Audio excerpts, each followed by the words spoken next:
Let's get to our legal panel now. I'm joined by President George W. Bush's former Deputy Assistant Attorney General Tom Dupree, and Mercedes Colwin is at the set with me, a trial attorney and legal analyst. It's good to have both of you. Tom, I'm going to start with you. By all accounts, the jury was riveted by Hicks's testimony. She described in vivid detail the panic the campaign was in after the Access Hollywood tape came out, and then that Wall Street Journal article all about the catch and kill scheme. And about days after that, hearing Michael Cohen arranging these deals and payments. So for the first time, we have testimony that Trump was on the phone with Cohen and Pecker talking about all of this. It's the first time we've had somebody link Trump to any of this. That's right. And look, Hope Hicks' testimony today really had it all. It had moments of high drama. It had moments of, as you pointed out, emotion, crying from the witness herself. And I think she did do the prosecutors not a favor, but I think she helped them fill in some of the gaps in their case. She pointed or made that connection between Trump and the payment. She testified that she did not believe for an instant that Michael Cohen would gratuitously make this payment out of a charitable impulse.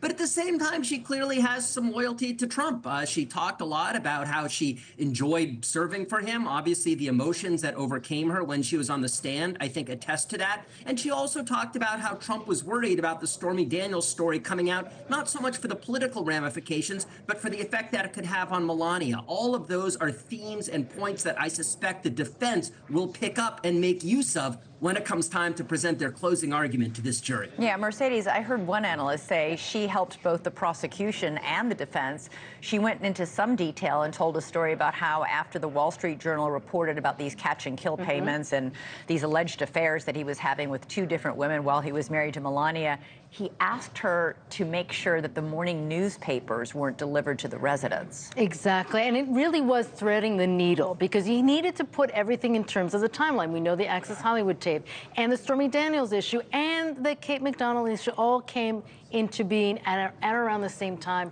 during the campaign.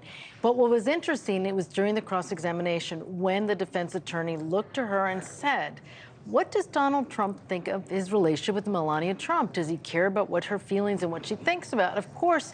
And she was very magnanimous about her relationship, his relationship with Melania Trump, and the fact that, of course, he would care what his wife would think. And this would be very, very problematic if all of this was disclosed, and it would affect the family. So it really was helping both sides. It was. I'm sure we're going to hear more about that in closing arguments from the defense. However, she did do the prosecution a lot of help, too.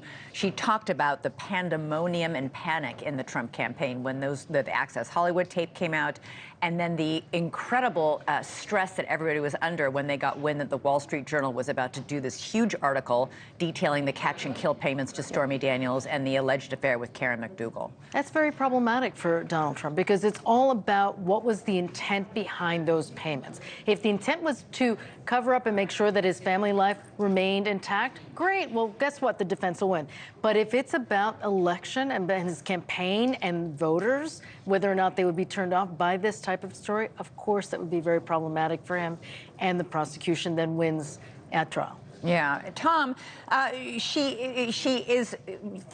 is the first witness on the stand so far. I mean, we had somebody on the show last night who said, you know, if anything, it looks like they're making a case for Donald Trump being extorted. They've yet to have anybody. Lots of talk about Michael Cohen, whose name has been mentioned, by the way, more than 1,000 times as of yesterday.